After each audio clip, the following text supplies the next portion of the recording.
welcome back to my channel. My name's John and I'm the Geeky Mank, and today I'm back in Manchester.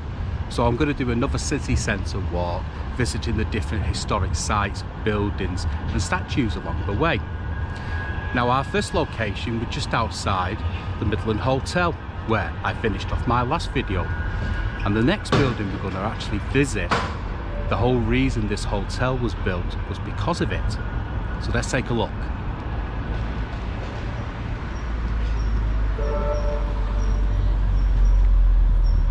This is the Manchester GMX Centre, so time for some geeky facts.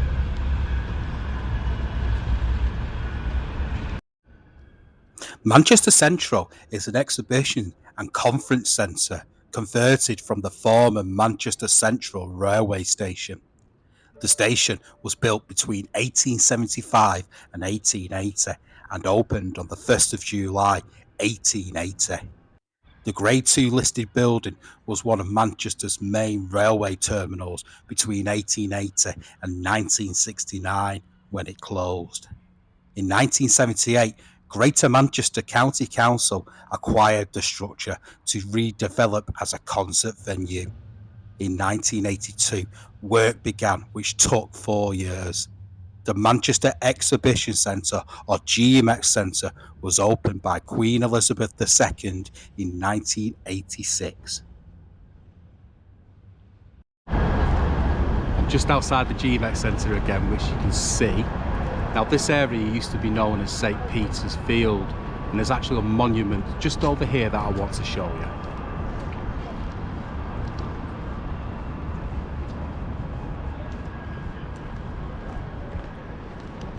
Now, this commemorates the massacre of Peterloo.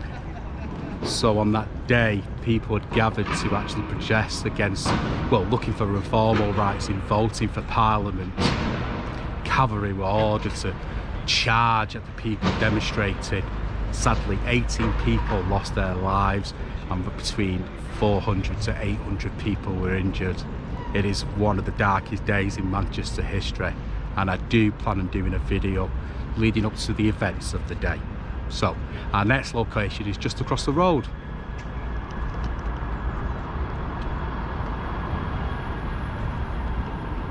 And that's the Bridgewater Hall. So time for some geeky facts.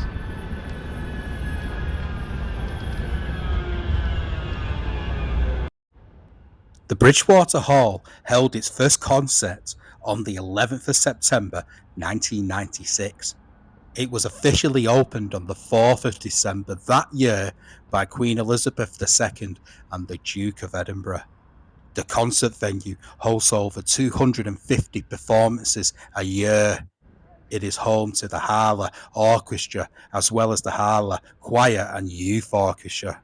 It also serves as the main concert venue for the BBC Philharmonic. Just at the corner of Oxford Street and Lower Mosley Street, and the reason I've come here is we're going to actually have a look at a very, very important square in Manchester.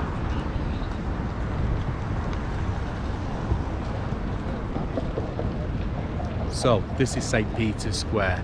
Time for some geeky facts.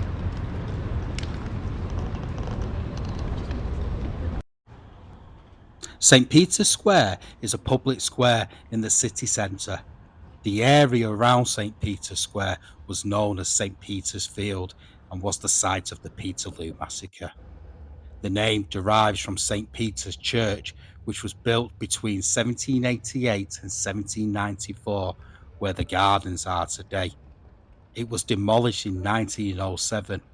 A stone cross built in 1908 commemorates the church. In the 1930s, the square was redeveloped around the construction of the Central Library and Town Hall extension, both Grade 2 listed buildings. In 2013, redevelopment started again, with the Metrolink stops expanding to 4 platforms, the construction of 1 and 2 St Peter's Square, and the refurbishment of Central Library. I'm just outside the library now, and it's personally one of my favourite buildings in the city centre. It's free to enter, and there is also a museum inside taking you through the history of Manchester. so definitely worth visiting.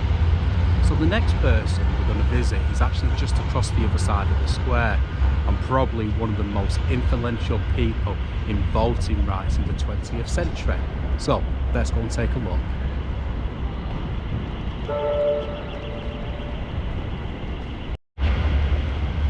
And I'm just in front of this very special lady now.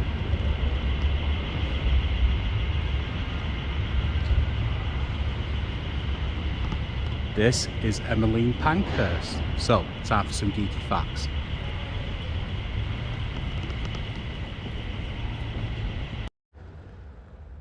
The statue of Emmeline Pankhurst, officially called Rides Up Woman and also known as Our Emmeline, was unveiled in 2018.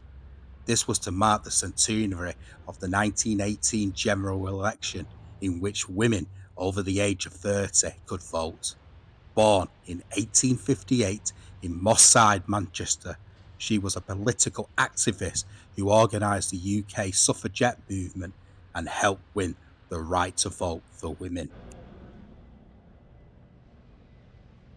I'm just on Molesley Street now, and the next building's just across the road.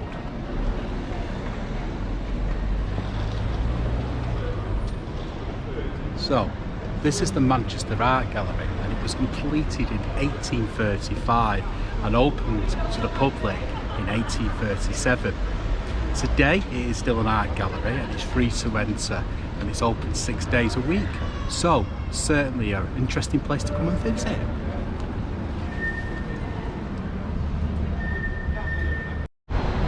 I'm now on George Street, and the reason I've come here is we've got another plaque to have a look at.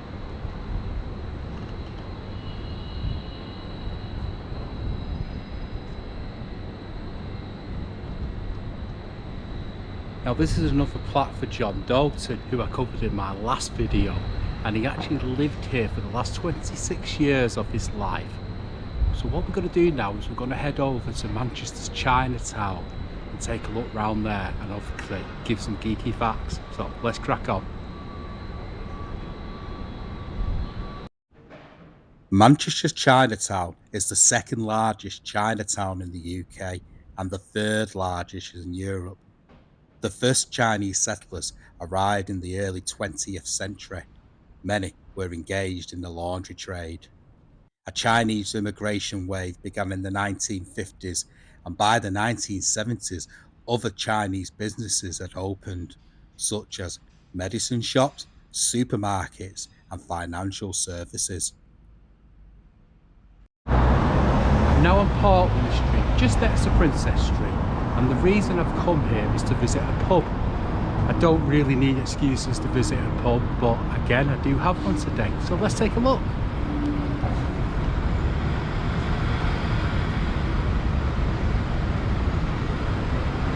Now, this is the Circus Tavern, and they do suggest that it's the smallest bar in Europe, which is debatable, but it's certainly the smallest public house in Manchester. And it's also one of the oldest. It was built in 1790 and is a Grade 2 listed building. So let's continue on our little mini adventure. I'm now just on Molesley Street, just next to Market Street, and there's an interesting plaque here I want to show you, especially if you do enjoy football. Then I will give you the money and I will... Now, this plaque states this was the site of the Royal Hotel, and in 1888 it's where the founding members of the Football League met to create the Football League. So again, if you enjoy your football, very historic site. Now our next location is just across the way.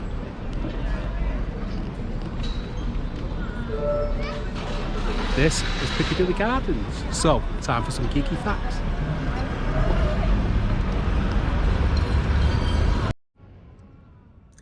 Piccadilly Gardens was a former site of the Manchester Royal Infirmary. The Royal Infirmary relocated in 1908 and the hospital's buildings were demolished.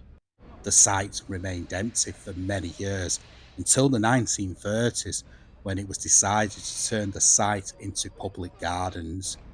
The area was landscaped and the sunken gardens was laid out. A number of statues stand around Piccadilly Gardens, and they were constructed on the site outside the hospital. Sir Robert Peel, a former Prime Minister and reformer, James Watts, an engineer of the Industrial Revolution, the Duke of Wellington, famous for the Battle of Waterloo, and finally Queen Victoria. All statues are Grade 2 listed. So the gardens as you see today were actually constructed in 2003, but in all honesty have never really been well liked by the people of Manchester. And as of this year, 2023, development is starting again to regenerate the area. So fingers crossed it will look a little bit more beautiful for the city centre. So what we're going to do now is we're going to go to our final location and see our last statue. So let's crack on.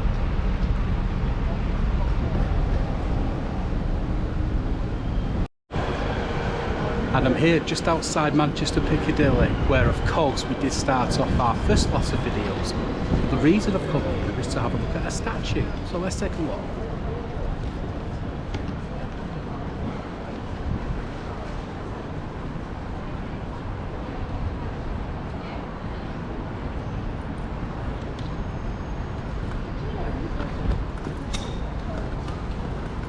It's called Victory Over Blindness, and it was unveiled in 2018 to mark the 100th year of the First World War. So this has been today's video. In my next video I'm going to be travelling along the northern half of the city, discovering the different historic statues, plaques and buildings along the way. So until next time, peace and love.